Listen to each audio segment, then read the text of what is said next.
Bonjour, donc aujourd'hui nous allons voir le matériel qu'il faut pour commencer à tresser des bijoux en élastique. Donc je vais tout d'abord commencer à vous parler des métiers à tisser. Donc en général quand on achète un métier à tisser, on va acheter un kit. Donc par exemple, donc là mes kits sont déjà ouverts hein, puisque je m'en suis déjà servi. Celui-ci je l'avais acheté tout seul séparément dans une grande surface. Je l'ai payé 4 euros. Honnêtement, il n'en vaut pas plus. Voilà, je vais vous expliquer un petit peu pourquoi au fil de la vidéo. Mais donc dans ces kits, on retrouve donc en général un métier à tisser. On va retrouver aussi le crochet et on va retrouver les élastiques. Donc là, moi j'ai mis des élastiques Rainbow Loom, voilà France, puisque ceci est la version officielle donc du Rainbow Loom. Il y avait un sachet d'élastique donc de couleur assortie pour pouvoir commencer à tresser des bracelets. Donc je vais commencer on va dire par celui-là. Donc c'est le type de métier qu'on peut trouver donc en général dans les grandes surfaces, dans les magasins de loisirs créatifs. Donc avec le crochet. Alors celui qui est avec celui-là, c'est ce crochet là que j'aime beaucoup. On peut mettre une rallonge aussi, donc ce qui permet en fait de le caler un peu plus haut sur la main. Donc j'aime beaucoup ce crochet parce qu'il a un bon crochet et on peut facilement attraper les élastiques. Par contre c'est un crochet qui ne convient pas forcément si on doit tresser des élastiques qui ont été repliés sur eux-mêmes. Je vous expliquerai ça quand on reviendra au crochet. Donc dans ce genre de kit, voilà, donc on retrouve le métier à tisser, un assortiment d'élastiques et un crochet et une petite pochette de fermoir. Alors celui-ci, il vaut environ une dizaine d'euros. Moi j'apprécie sur ce modèle en fait la solidité. Vous allez voir avec les autres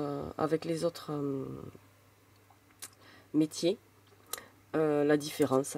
Voilà, donc mis à part l'officiel, on en parlera en dernier, mais par rapport à tous les métiers dont les kits sont environ au prix d'une dizaine d'euros, vraiment l'avantage de ce métier-là, c'est la solidité. Voilà, on a quand même quelque chose de très robuste. On a quelque chose qui est en une seule pièce. Donc pour les enfants, c'est quand même très intéressant, parce que ça évite d'enlever les petites pièces, un rang et puis l'autre, et puis de tout perdre. Donc voilà. Par contre, le petit désavantage donc de ceci, c'est que comme c'est une seule pièce, on ne peut pas décaler les picots par exemple, pour les mettre tous alignés. Donc ça permet de fabriquer, on va dire, la majorité des modèles que vous trouverez à tresser. Mais parfois, voilà, on ne peut pas forcément sortir un seul rang quand on a besoin d'un seul rang. Il y a des modèles qu'on tresse uniquement sur 4 picots, donc on aura celui-ci qui nous gênera un petit peu. Mais je trouve que c'est un bon compromis au niveau qualité-prix pour pouvoir avoir quelque chose de correct et qui puisse durer un petit peu dans le temps parce que c'est quand même très très solide. Voilà. Donc au niveau des élastiques, quand on prend un kit comme ça d'une marque donc qui est un magasin de loisirs ou un magasin de jouets pour enfants, on se trouve quand même avec des élastiques d'une certaine résistance, d'une certaine qualité qui permettent de fabriquer des bijoux qui vont quand même durer un petit peu dans le temps. Voilà, donc c'est quand même des élastiques. Alors je sais pas si ça se voit bien à la caméra, c'est pas évident à montrer. Je vais essayer de faire un petit zoom. Hop. Voilà, donc c'est des élastiques. Quand on les étend, voilà, ils ne craquellent pas, ils ne changent pas de couleur. Voilà, donc c'est quand même des élastiques qui peuvent être utilisés et qui ne vous décevront pas trop à la longue. Donc ensuite, je vais vous montrer un petit peu ce qu'on peut retrouver donc, dans les kits qui sont, on va dire, premier prix. Donc dans les kits comme ceci, voilà, qu'on peut trouver sur les sites aux enchères ou sur internet. Donc on a un métier à tisser. Alors en général il y a un crochet. Là comme on le voit il y a 600 élastiques. Il y avait 6 petites breloques, donc c'est à accrocher. Là ils en ont pas montré. Je vais essayer de vous en trouver. Ces petites breloques, ce sont des petits pendentifs qui peuvent être accrochés donc sur vos bracelets ou sur les petits colliers, qui sont très mignons et très jolis. Il y en a plein.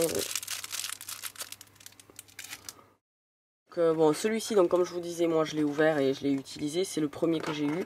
Bon, je suis vite passée à autre chose, honnêtement. Malheureusement, ça reste du matériel vraiment qu'on peut utiliser occasionnellement. Moi je l'utilise par exemple quand je veux tresser un bracelet qui demande 2 métiers. Voilà, moi j'ai qu'un métier officiel Rainbow Loom. Donc quand je veux me tresser un bracelet sur 2 métiers, je vais utiliser celui-ci, que je vais rajouter donc au-dessus de mon métier Rainbow Loom, et qui me permet donc de rallonger mon bracelet. Honnêtement, quand on regarde, voilà, bon, celui-ci est déjà cassé. Les pièces en général ne tiennent pas très bien. Donc là, celle-là elle tient. Voilà, celle-là elle tient pas. On a des problèmes quand on tresse par exemple des élastiques qui demandent beaucoup de tension.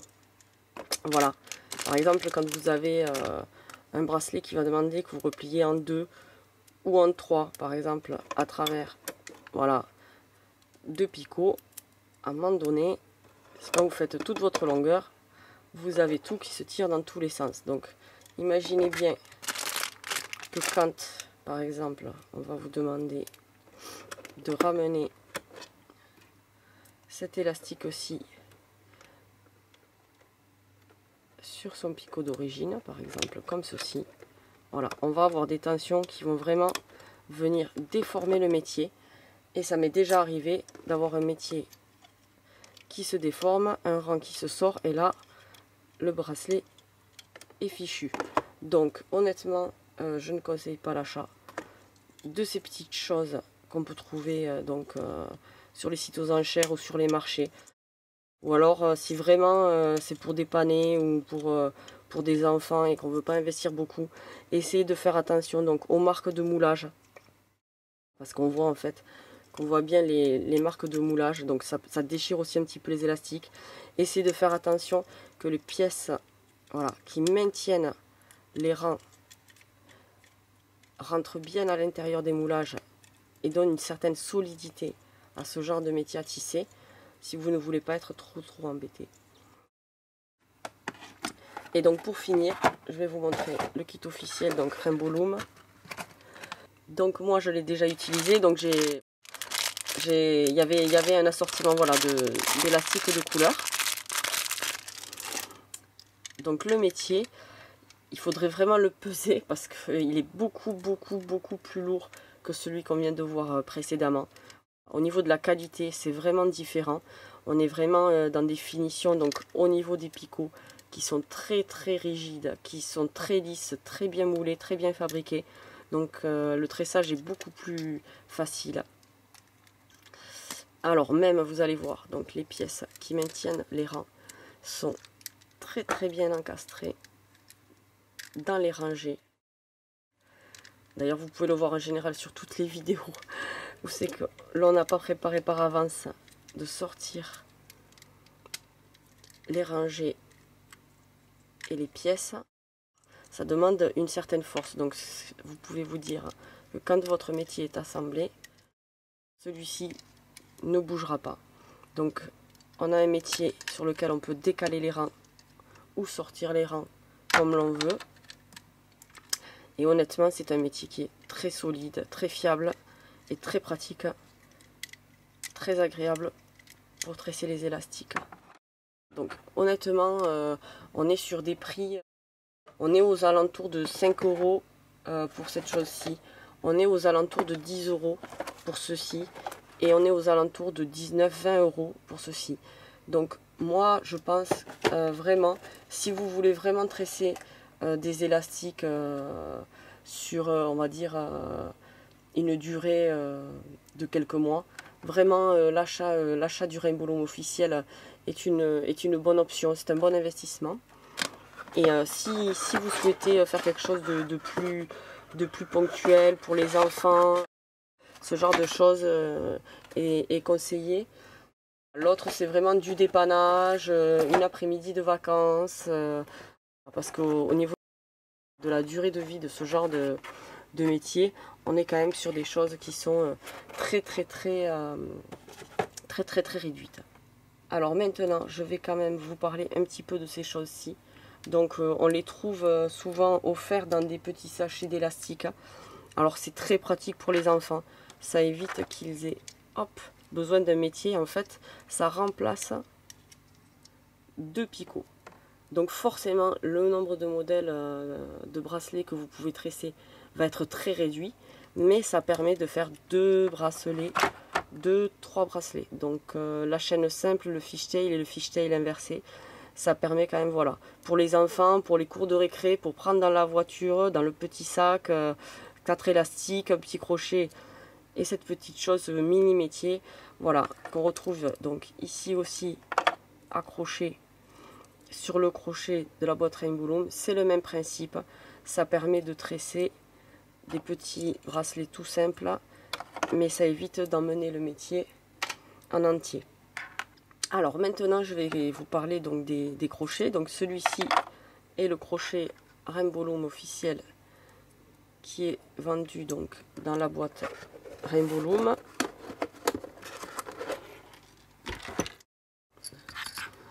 Donc on a plusieurs types de crochets. Moi je les ai pas tous. J'ai pas le crochet en métal.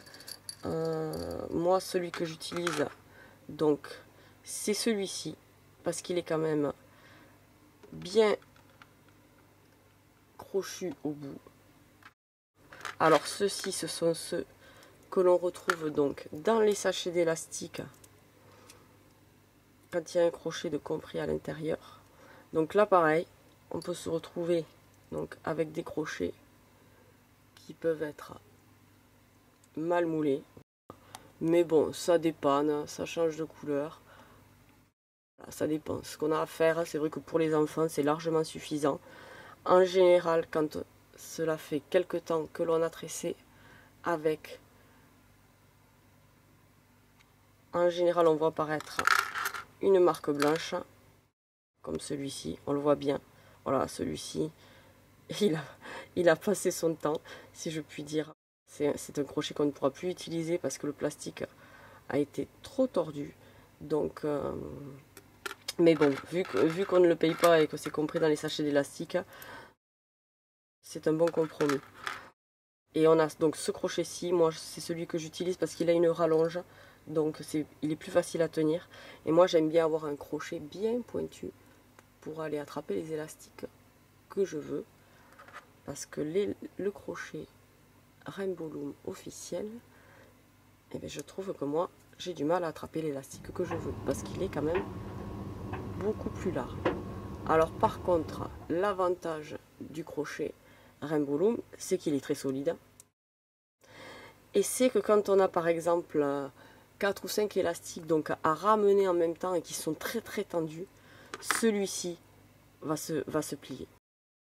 Donc il va falloir vraiment le tenir vraiment en bas pour arriver à tirer tous les élastiques et ne pas en laisser échapper un. Alors que celui-ci, vous êtes tranquille, c'est robuste, c'est solide, vous attrapez vos élastiques, vous tirez, le crochet ne va pas vous lâcher. Donc pour le petit tour concernant les crochets. Je vais ensuite donc passer au fermoir. Donc en général quand vous achetez des élastiques, vous avez des sachets de fermoir qui sont compris avec. Donc on trouve de plus en plus de petits fermoirs fantaisie comme ceux-ci, qui sont mignons, qui finissent bien les petits bijoux. Il y en a de plusieurs couleurs. Le fermoir donc officiel Rainbow Loom, c'est celui-ci en forme de C. Donc ces crochets en forme de S, voilà, c'est aussi un petit peu la même chose que pour les élastiques. Suivant la qualité des pochettes d'élastique qu'on va acheter, on va se trouver donc avec des fermoirs qui ont une qualité différente. Donc par exemple, je ne sais pas si on voit bien là, celui-ci, hop, il a une petite arête, donc il n'est pas forcément très bien moulé. Donc après, ça fait pas forcément la différence quand on le porte. On voit aussi que les écarts, donc pour passer les élastiques, sont plus importants. Donc si par exemple j'ai 3 élastiques, vous voyez, hop, ils passent tout seuls. Par contre sur des fermoirs, on va dire, d'une meilleure qualité, qui sont mieux moulés, on voit que les élastiques résistent un petit peu au passage, et c'est ce qu'il faut pour qu'ils soient bien maintenus dans la boucle. Et quant aux fermoirs, donc qui sont vendus avec les élastiques Rainbow Loom, là dans ce cas-là, pas de problème de finition. Donc c'est toujours pareil. On a quand même une différence de qualité. Alors après, sur les fermoirs, c'est pas forcément très important d'avoir une super qualité. Mais comme en général, vous allez avoir vos fermoirs soit dans la boîte, soit avec des autres élastiques, la qualité des élastiques que vous allez acheter va déterminer la qualité des fermoirs que vous aurez à utiliser. Donc ensuite, on va passer aux élastiques. Là, nous allons passer à la revue des différents élastiques qui existent. Donc tout d'abord, je vais commencer par vous parler donc de la qualité des élastiques. Donc ça, c'était le kit qui était fourni avec le métier Rainbow Loom officiel. Voilà, donc 600 petits élastiques. Donc là, ça c'est une recharge que j'ai acheté en blanc. Ça, c'est les élastiques que j'avais, qui étaient fournis avec ce métier à tisser là. Donc ils sont quand même de bonne qualité. Donc honnêtement, sur la qualité des élastiques, c'est vrai qu'il faut faire attention. Donc quand on achète ce genre de métier à tisser, on se retrouve donc avec des assortiments d'élastiques. Et puis je vais vous montrer un petit peu au bout de quelques jours. Donc si on a tressé un bracelet, donc voilà, ce genre de bracelet, ça prend quand même un certain temps à tresser. Et le problème, c'est qu'une fois qu'on a fini et qu'on l'a porté pendant quelques jours, voilà ce que deviennent les élastiques. C'est-à-dire qu'ils craquent. Donc je vais essayer de vous montrer ça. Voilà. Voilà, donc on a des élastiques en fait qui craquent complètement. Donc c'est dommage, c'est vrai que honnêtement c'est dommage de tresser avec des élastiques bon marché, de mauvaise qualité, parce que vu le temps que ça prend de faire un joli bracelet comme celui-ci ou comme celui-ci, voilà, au bout de quelques jours, et même si vous le laissez donc par exemple dans votre petite boîte à bracelet, vous le reprenez, vous le mettez pendant 10 minutes et vous retrouvez avec des bracelets qui sont complètement fichus. Donc je conseille vraiment de prendre quand même une certaine qualité au niveau des élastiques.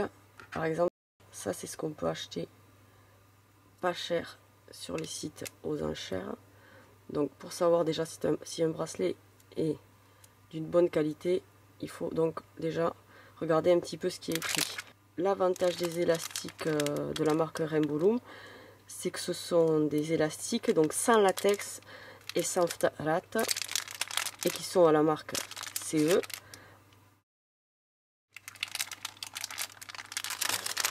Donc ceux-ci, pareil, donc sont quand même des élastiques de bonne qualité, puisque je les ai testés. Et puis après, les petits sachets qu'on peut acheter, on va dire, vraiment pas cher. Alors si on regarde bien, je ne sais pas si vous voyez les défauts. On se retrouve donc avec des élastiques dans lesquels on se retrouve avec des petits bouts de plastique qui forment des boules, qui n'ont rien à y faire, qui fragilisent les élastiques. Et donc ce genre d'élastique là, une fois que vous l'avez tiré, tressé, au bout de quelques temps, ça vous donnera des bracelets abîmés comme ceux que je viens de vous montrer. Donc ça, c'est un petit peu les élastiques à pas acheter. Pour savoir un petit peu quels sont les bons élastiques, il faut regarder donc la couleur, regarder un petit peu l'emballage, donc ce qui est vendu en emballage transparent comme ceci sans étiquette. Honnêtement, il vaut mieux passer. On a ce genre de choses qu'on trouve en magasin. Donc déjà, quand il y a une petite étiquette, quand il y a le petit CE, en général, on se retrouve quand même avec des choses un peu plus de qualité. Et le top, honnêtement, c'est les recharges Rainbow Loom. Alors, c'est vrai qu'elles sont peut-être un petit peu plus chères, donc elles sont entre 4 et 5 euros. Mais déjà, il faut regarder le nombre d'élastiques qu'il y a dedans. Donc là, par exemple, il y en a 200. Pardon, il y en a 600. Et par exemple, sur quelque chose comme ça, il y en a 200. Donc c'est vrai qu'on va se dire, finalement, celui-là, 1 euro, 1,50 €, 2 euros, ça vaut peut-être plus le coup. Mais finalement, quand vous ramenez ça à la quantité, le prix n'est pas exagéré. Et par contre, tout ce que vous allez tresser en élastique officiel Rainbow Loom sera dans la durée très robuste et très fiable. Maintenant, je vais passer un petit peu à vous montrer le détail de ce qui existe. Donc ceci, alors c'est pas évident pour moi parce qu'aujourd'hui on n'a pas de soleil, donc je peux pas vous montrer. Ça, c'est les élastiques qu'on appelle UV, c'est-à-dire qu'ils changent de couleur quand ils passent à la lumière du soleil. Donc soit ils sont transparents et ils prennent la couleur quand ils vont au soleil, soit ils sont d'une certaine couleur à l'ombre et ils prennent une autre couleur quand ils sont au soleil. On a ces petits élastiques là qui sont unis avec quelques tout petits pointillés et je trouve que ça fait des effets très rigolos parce que finalement on aperçoit beaucoup moins les pointillés sur les élastiques. On a l'impression que ça fait des petits reflets qui brillent quand on tresse avec ces élastiques là, donc ça peut être sympa. Ensuite on a les élastiques donc qui s'appellent phosphorescents. Donc ce sont des élastiques qui prennent la lumière du jour et qui reflètent la lumière la nuit.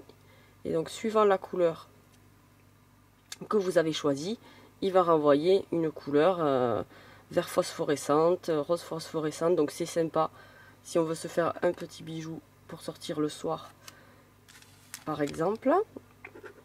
Donc après, moi les élastiques que j'aime bien, les élastiques pailletés, ça donne toujours une petite touche sympa. Par exemple, on a cet ananas là, voilà, pailleté, ça brille beaucoup. Ça donne un reflet intéressant aux créations. On a aussi les élastiques qu'on dit perlés, donc avec une petite texture en forme de boule. Donc ils existent donc de couleurs solides, là j'en ai des jaunes et j'en ai des roses, mais ils existent aussi en version transparente. Donc ils sont très sympas et ils donnent une tenue à ce que vous voulez tresser. Par exemple là j'ai un petit ananas, donc tressé avec des élastiques texturés, et c'est vrai que c'est sympa, c'est rigolo, voilà. Ensuite on a des élastiques bicolores, donc on en a un petit peu de toutes les couleurs suivant les équipes de foot, j'ai vu ça. Il y a pas mal de choses. Ils sont sympas aussi, ça permet de tresser avec un seul type d'élastique ou plusieurs, mais la couleur va changer suivant la rotation de l'élastique sur le métier. Donc ça fait des petits motifs sympas. Ce que j'affectionne moi beaucoup particulièrement, ce sont les élastiques métallisés. Voilà, parce qu'ils ont un reflet. Donc tous ces élastiques un peu fantaisie, on ne les trouve pas forcément sur la boutique Rainbow Loom. Donc dans ces cas-là, il faut vraiment faire attention de prendre quand même quelque chose de qualité. Voilà. Et donc le rendu de ces élastiques métallisés, je le trouve très sympa. Là, par exemple, c'est un exemple sur un fond blanc, donc avec du métallisé rose et violet. Ça, c'est fond noir avec métallisé bleu et vert. Et par exemple, celui-ci, c'est tout métallisé, donc avec des élastiques orange et des élastiques bleus. Et de suite, on voit un côté brillant du bracelet qui est quand même très attractif. Donc pour finir, on a cette version donc métallisée aussi en argenté, donc qui peut faire des très jolies associations. Par exemple avec du bleu et de l'argenté, on va être sur des tons qui sont quand même très jolis, très fins. Et on a aussi la même version, hop, couleur or, donc là qui permet de faire aussi des bijoux un petit peu plus raffinés que le rose fluo. Donc j'espère que cette vidéo vous aura aidé à savoir un petit peu plus comment vous fournir votre matériel et acheter quelque chose, on va dire, de qualité pour que le tressage reste un plaisir. Je vous remercie et je vous dis à bientôt pour de nouveaux tutos.